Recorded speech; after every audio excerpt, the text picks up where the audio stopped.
an gurfanar da Abdulmalik Muhammad Tanko da Hashimu Isyaku da Fatima Jibrin Musa da ake tuhuma da yin garkuwa da kuma kashe Hanifa Abubakar. Ita dai wannan yarinya, labarin kisan da aka mata ya ja hankalin mutane 'yan Najeriya da waɗanda ma ba 'yan Najeriya ba.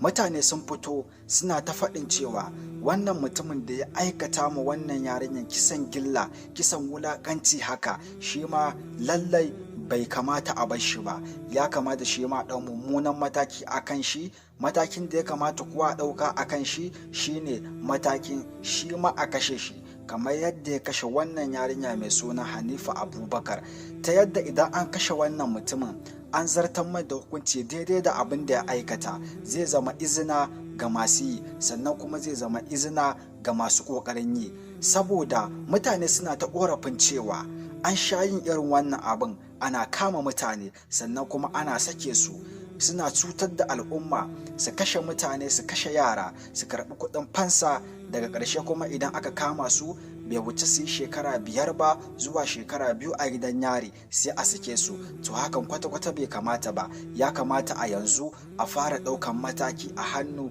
a fara kashe su ta yadda zai zama izina ga 'yan baya. Sannan kuma jama'ar gari suna faɗin cewa idan har ba a ɗau mataki akan wannan mutum ba mai suna Abdulmalik Muhammad Tanko, to su za su ɗau mataki. Har hakan ma ya sa sun fara ƙona wannan makaranta, wacce ita ce makarantar da shi Abdulmalik Muhammad Tanko yake, sannan kuma ita ce makarantar da aka sace Hanifa.